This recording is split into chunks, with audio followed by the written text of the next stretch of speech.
Hey everyone, happy Saturday. Today is February 11th, 2017, and I just want to do a quick update. I was able to go to court on Tuesday and legally change my name to Felix Joseph Tafoya. They gave me my court certified paper, and I immediately started changing all the account information as much as I could.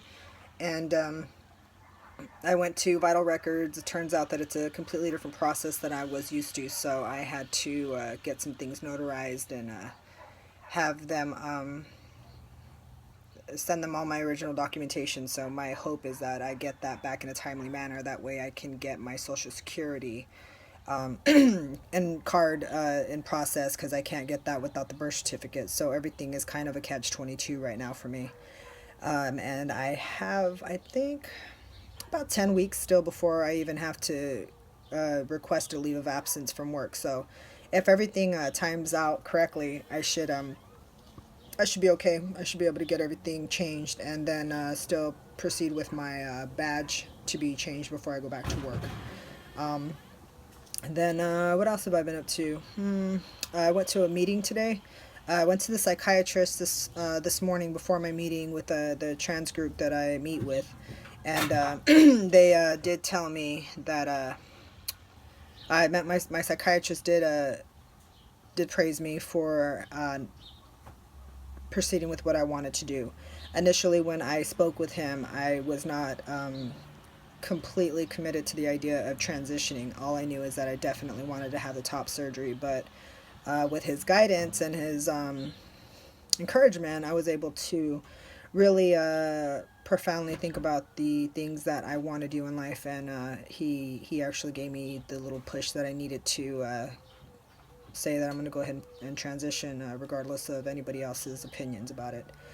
So his letter that I requested from him today is going to medically substantiate that I identify male, and that way I can have a male as my gender on my driver's license. So that's very exciting. So I won't have the I don't know, like I take IDs every single day, and unless I question somebody's gender, I never pay attention to it. So there's a chance that I could have just continued on as a female. But just for peace of mind and not to have a conflict of interest, I went ahead and changed it on my driver's license as well.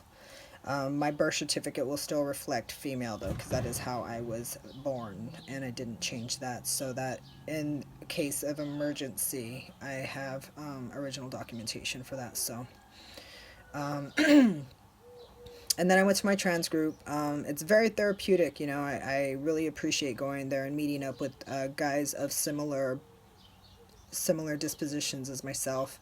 Um, there are a few that I don't relate to, like the ones that are gay men. They transition from women to being men, and then they choose to be with men.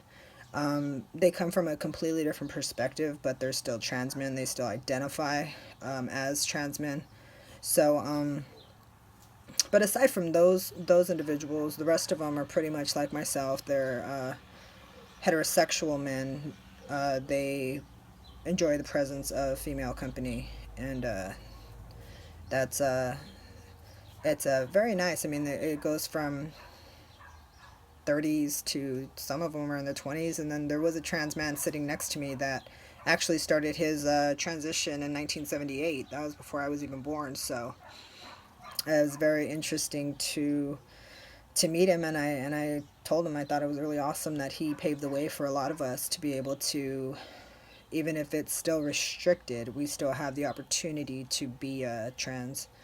A lot easier than I'm sure it was in the 70s, because it's a 2006, excuse me, 2017, and it's not easy today. So I can't imagine 40 years ago how it must have been for him, and the struggles he must have went through to become who he is. But let me tell you, I didn't know how to take him because he looks like a man. He is a, I'd say he's probably in his early 60s by now.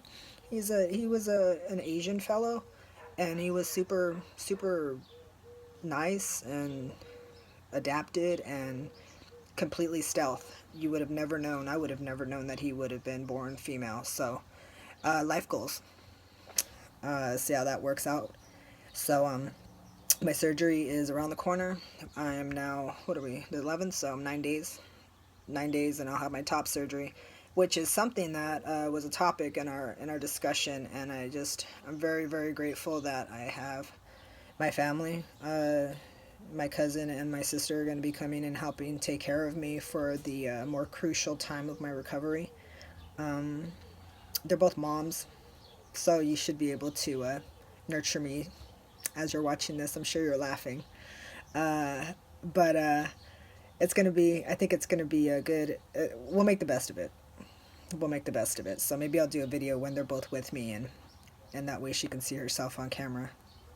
Um, but a lot of trans guys are not not able to have this procedure, and there was one of them in there that said he was going to sue the company because his insurance didn't cover it because it's considered an optional, an elective surgery, I guess, and that's how my insurance is. I didn't sue my insurance. I guess there's people that don't accept it, and he's gonna fight for it. I don't know if it's a matter of principle or not, but it sounds like to me, from what he said, it's a matter of principle, and I agree with him completely. But I'm not a patient person, so I want the surgery now. I'm not gonna wait for litigation, and I'm not gonna pursue a lawsuit against my company because I actually enjoy where I work, and I just don't think that it's going to be something that is going to be beneficial immediately. That might be something I look down the road if I decide to pursue further surgeries um, to complete my package, we'll say. But right now, I'm good with the way things are. I am going to be just fine with the progress that I'm making. So I'll keep everybody posted, and everybody have a wonderful day.